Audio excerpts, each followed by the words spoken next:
Welcome to Faith on Tap, a podcast where we go out to the wilds of local breweries and talk to you about, thoughts and various topics that are important to all of us. We are at Brass Works Brewing Company in Waterbury, Connecticut, our first time here. And to my pleasant surprise, they had 2 porters and a stout.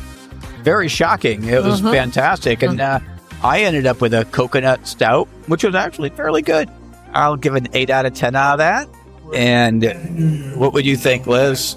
I had the coconut as well. I am now moving on to the cranberry seltzer. And I moved to the Able Porter, which was... Wait, you had a porter? This is a porter, yes. And it's very, very good. It's a... Mr. IPA had a porter? No.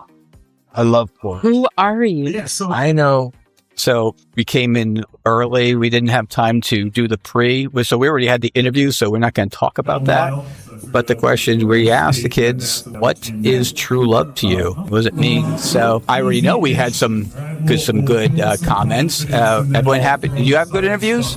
Yes. I loved my interview, yeah. We'll be talking about that soon, so let's go.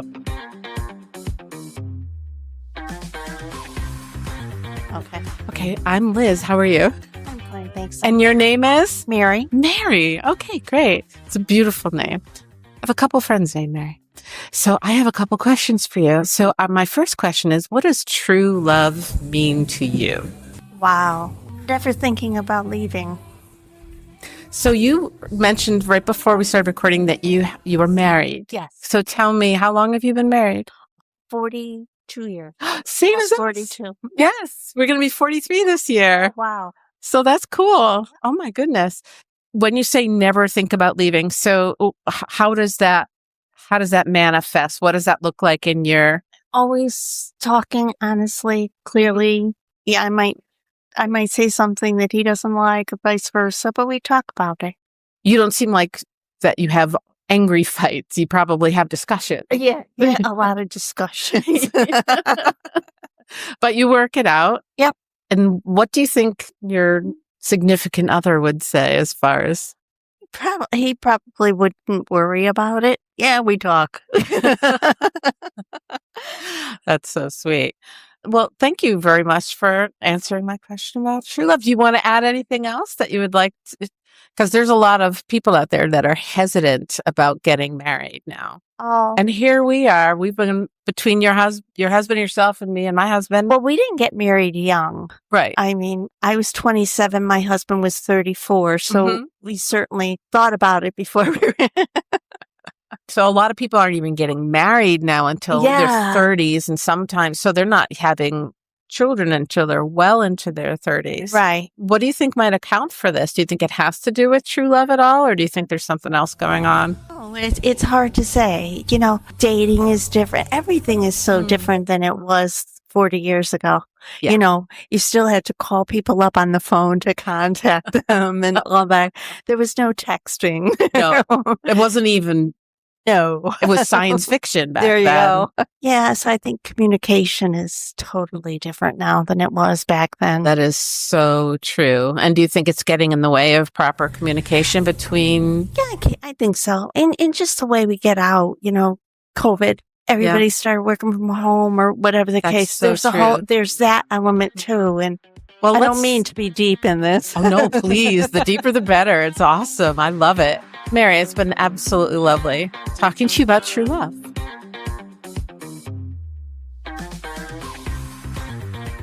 And we're here with, who am I speaking to? Brian. You want to talk in the mic a little bit closer? Brian.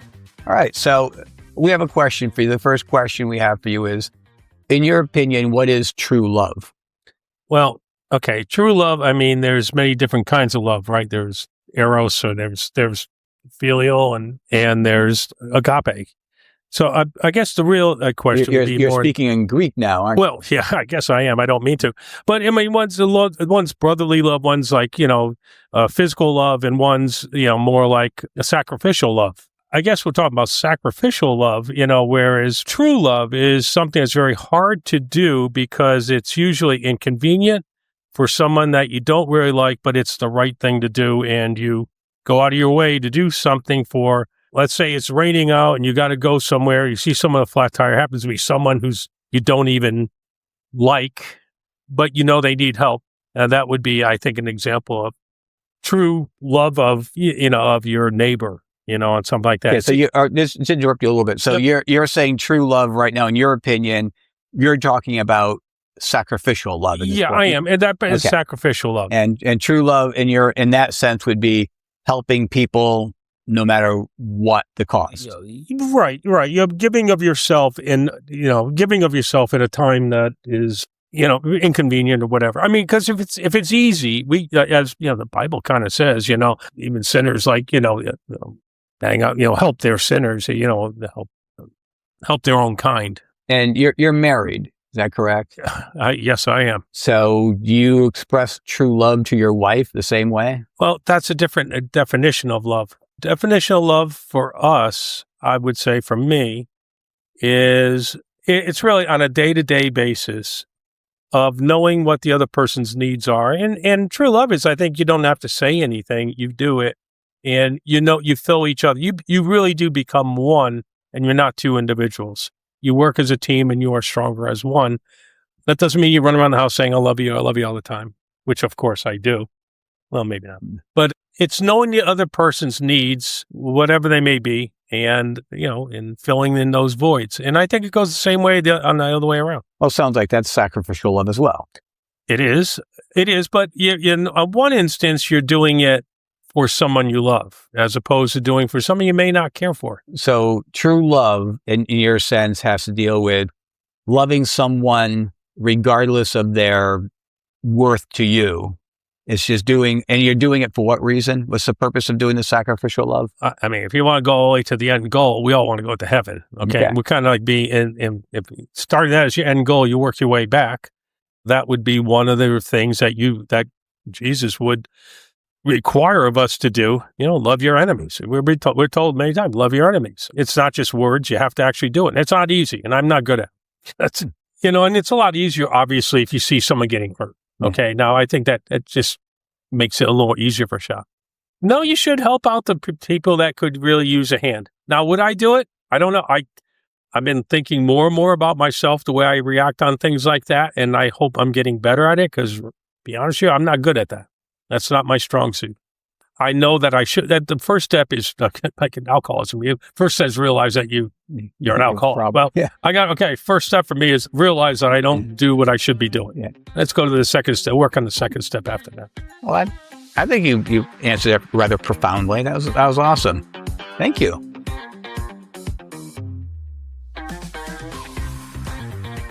So I'm talking with Joy, and who is going to have the microphone a lot closer. So our question tonight is, how would you define true love? Okay. I would define true love as being totally devoted to the other person, in that you're happy for whatever. You're happy for their failures, or you're happy for their successes, and that you're there for them through thick and thin, and you love them with all of your heart and soul. And is this your life now? Yes. Well, that's lovely. I'm very happy to hear that. So is there any other manifestation? Like we were just talking to someone earlier who went on and on and on and on about his versions of different love. Do you parse it as cleanly as he might, of different types of love? Well, I guess true love to me is loving someone with all of your heart and soul, and knowing that person is the right person for you, for your lifetime and your true love. So in the sense of the words true love, that's what I think. So that's where so that's you're what I laser focused on that, which is beautiful. Okay, obviously love of neighbor, and that to me is in a different category. Great. Okay. That clarifies. Thank you. I appreciate it. I have one more follow-up because I know that you believe in God, and where does true love fit in with your relationship with God? How does God show true love to you, or how would you show true love to him? Well, true love to God is, honoring him and, and praying. I pray the rosary every day. I say my prayers, and I've gone through my entire life, talking to God one-on-one. Awesome. That to me is having a connection with God. And part of the connection is true love, right? The more connected you are with someone, the more you're able to love someone. Yeah. That's awesome. I like that. Very good.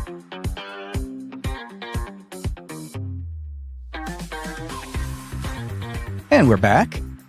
To my right of me, I have my lovely wife, Liz. What's going down? Oh, gravity. It's winning today. It's everywhere, yeah. Well, as a retired physics teacher, you should know that. Yeah. Does it ever really lose? Not on purpose. And to the left of me, I have the fount of faith. The fount of faith. Define fount. Where it emanates from. I'm gonna be part-time fount of faith. You're okay with it. Because sometimes I am the fount of faith and other times I need a fount of faith. Okay, I'll give you that.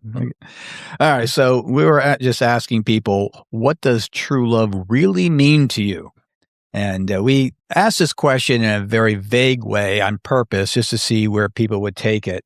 I talked to Brian when he was talking about true love. He just brought it. He's a Christian, and he brought it right to sacrificial love. He was talking about, I guess you would say that romantic love or spiritual life, or even life with strangers, is all about sacrificing. If you're making a sacrifice, it's showing your love. And I thought that was interesting. Liz, you talked to Joy. I did. And she was focusing more on because of the way that it was phrased, true love, she was putting it into a relationship between a man and woman. She was not thinking the agape world reaching like Brian was. And so, but she said something that was, Joy was talking about joy, just being happy for other people when they're going through good times, and grieving with them when the bad times, and basically giving your heart and soul. I thought it was pretty cool. And for those of you who have met Joy, you will know that she lives this, she walks this. And then you had the honor of talking to Mary.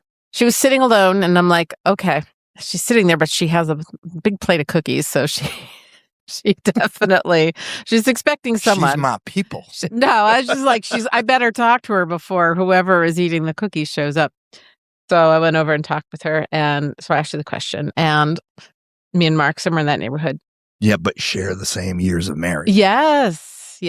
So that puts her 7 years older than me. And so her thing was that true love means never thinking about leaving. And so she was like, yeah, I'm in for the long haul. And she's been married for 42 years. And so the simplicity of that was, I was like, wow, that's okay. Yeah. And the way she talked about her husband who wasn't there was just, it revealed that this was just a truism for her. This is just how she lived her life with her husband. So it was really sweet. She did start following us on Facebook. So did she? Y'all can do that. So found that.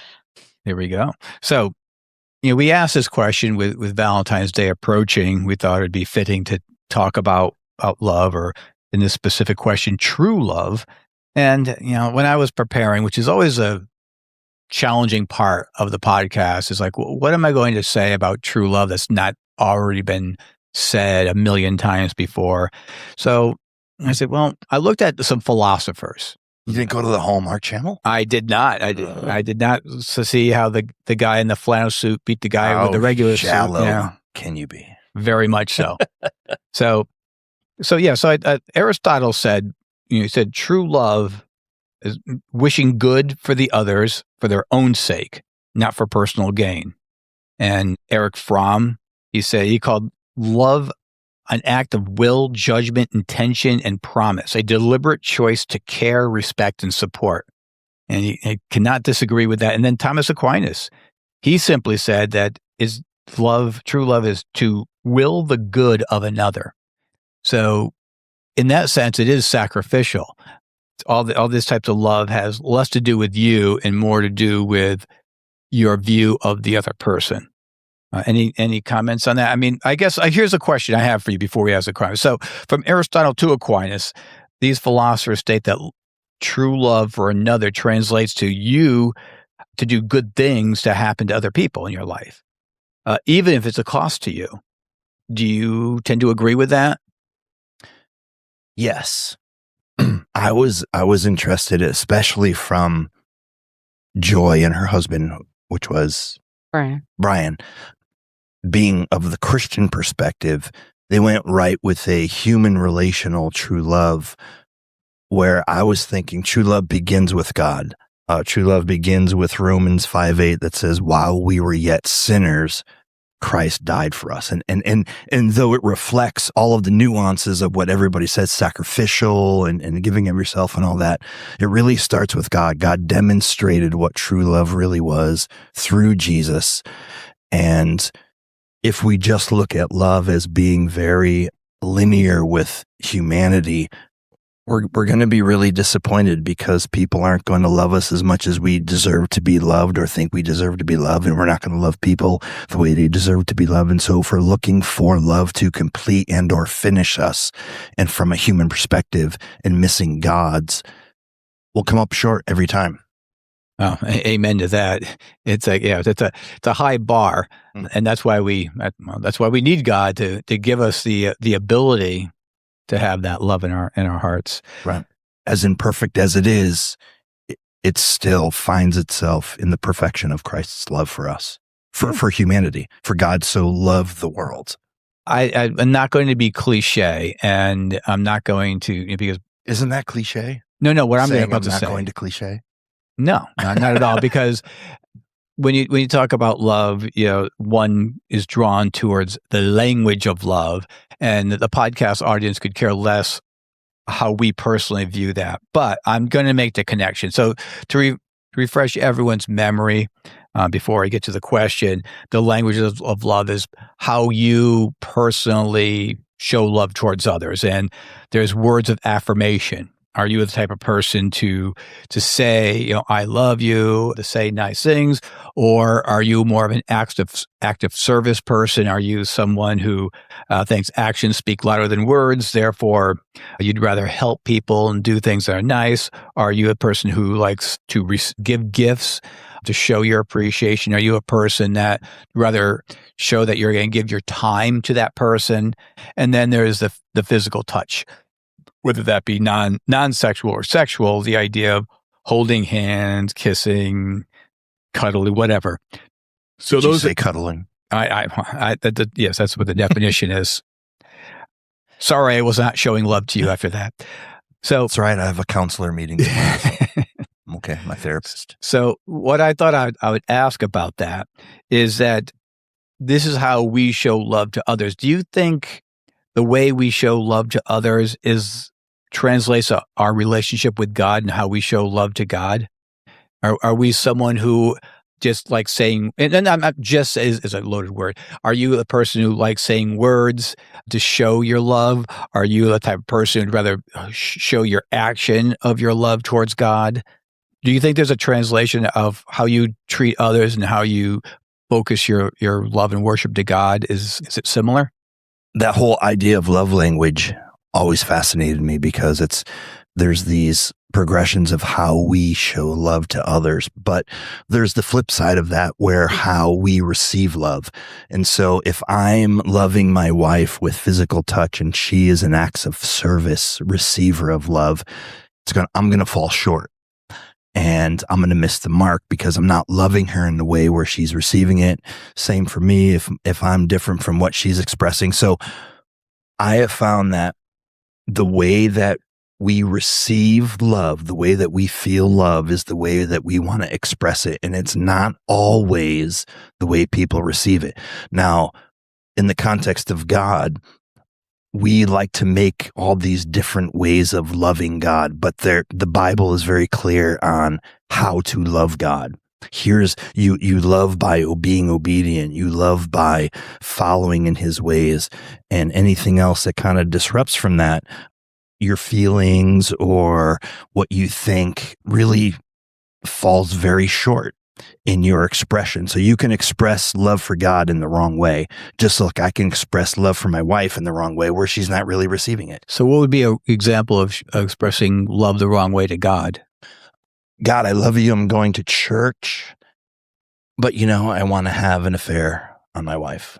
Well, how is that love language? Well, because you want me to be fulfilled. You want me to have a good life. You want me to have this love that I'm not getting from my wife, and so I'm going to go look for it from someone else.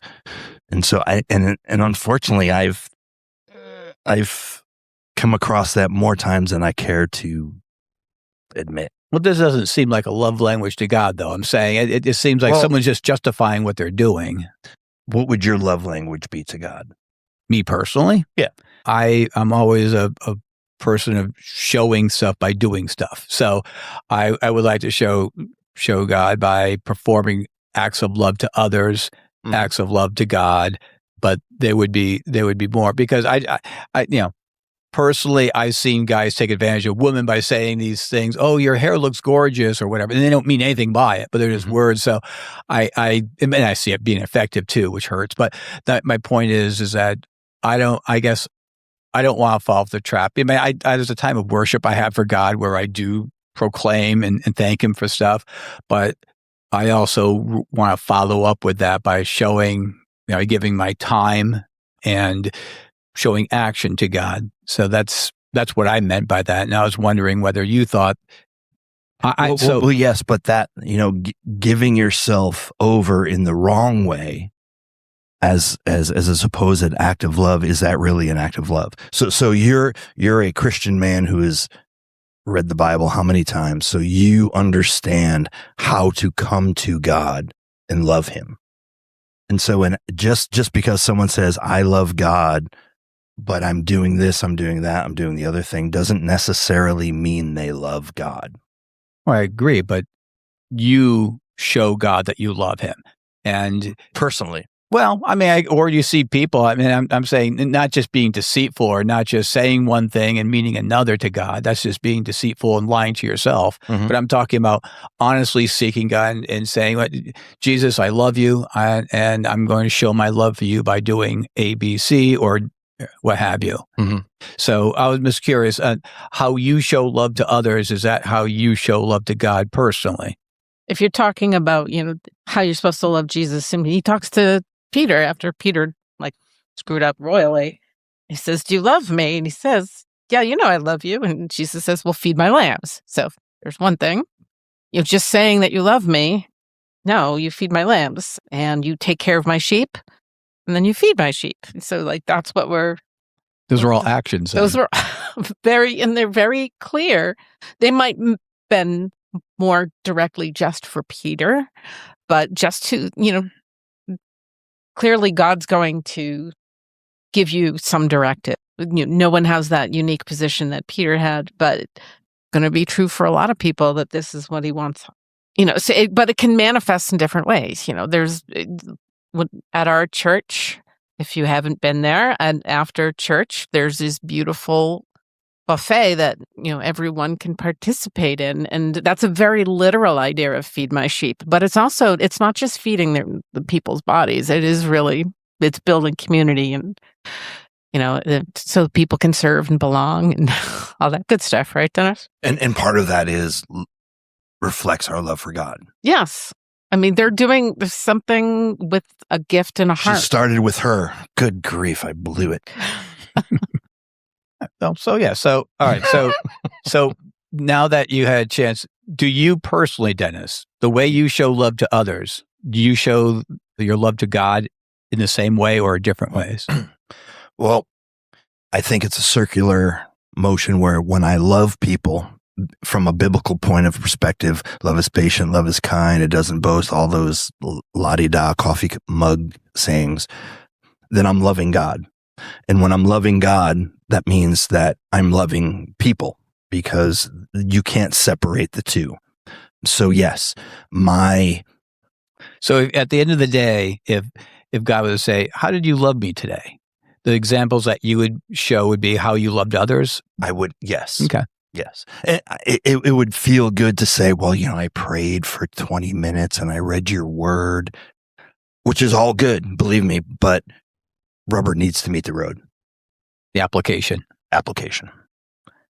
All right, well, and the same question now when we treat other people that we maybe not be friends with, but just meet talking to a cashier or what have you. Do you think the way that we show love or show love to, say, someone close to us is the same way we show love to strangers?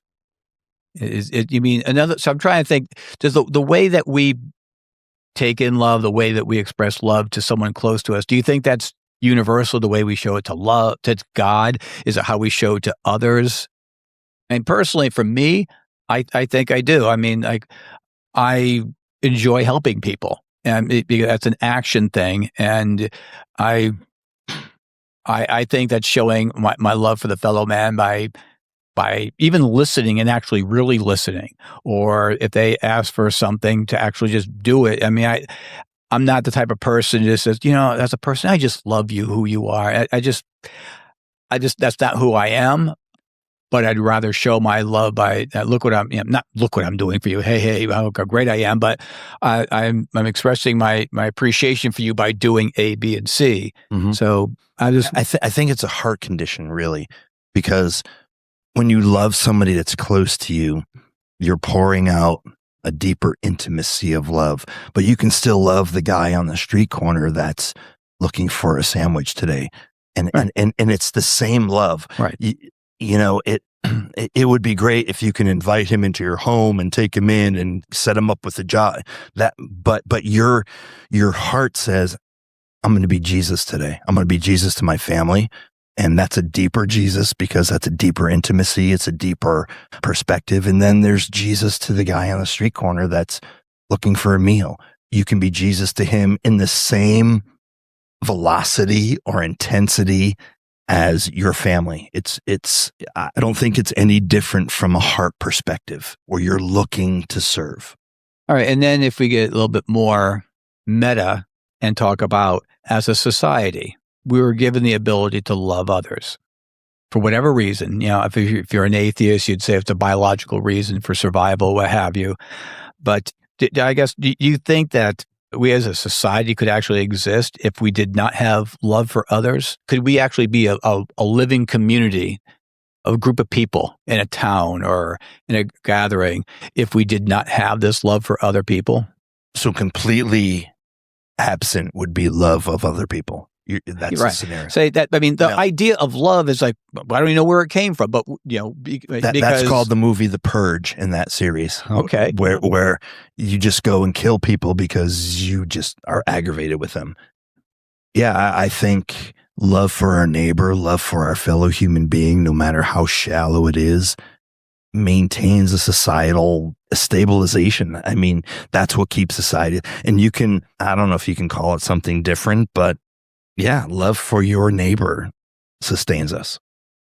So, okay, then the follow-up question would say the same thing then.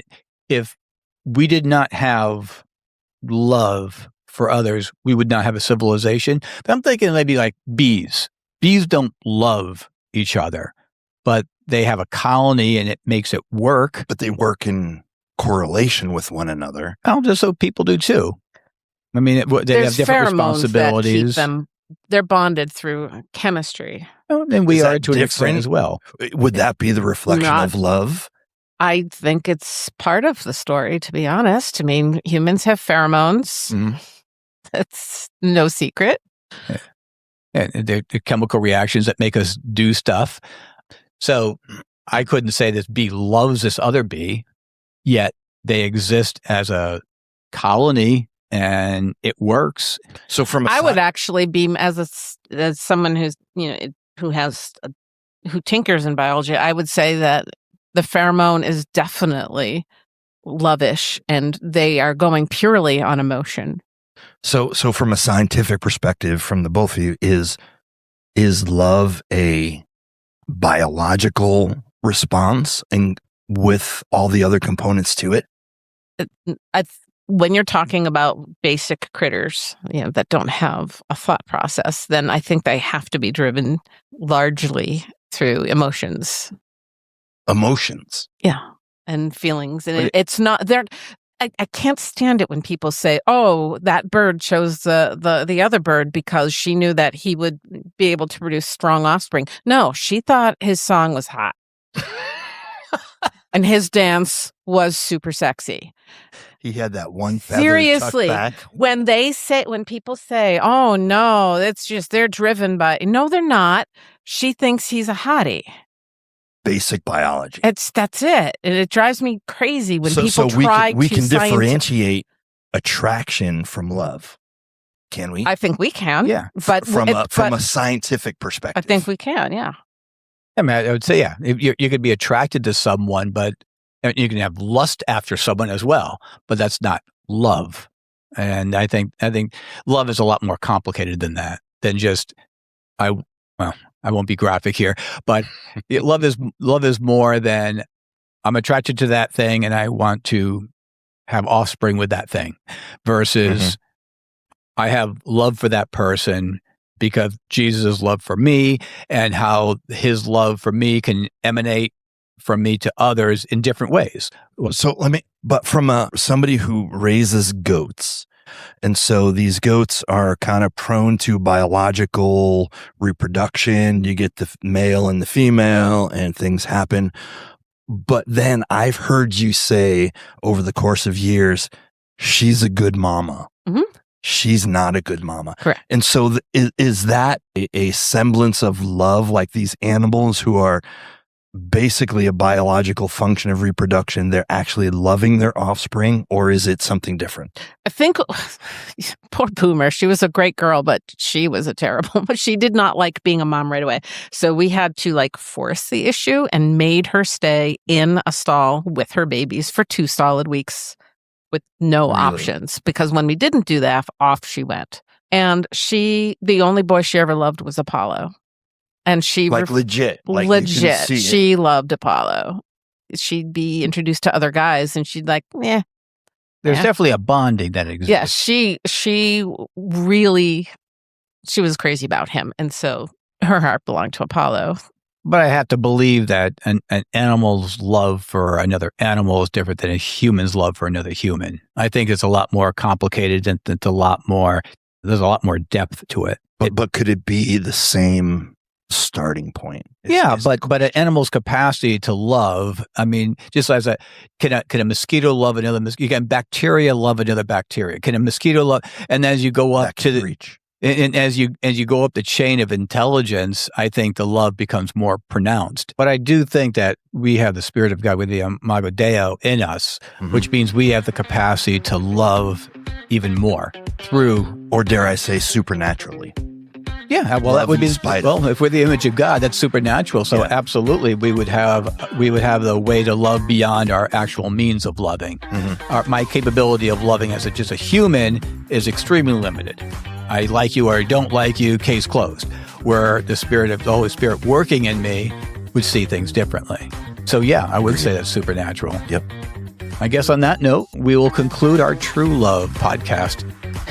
Happy Valentine's Day. Absolutely.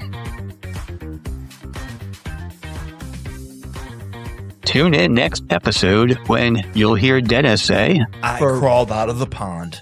I probably should be punched in the mouth.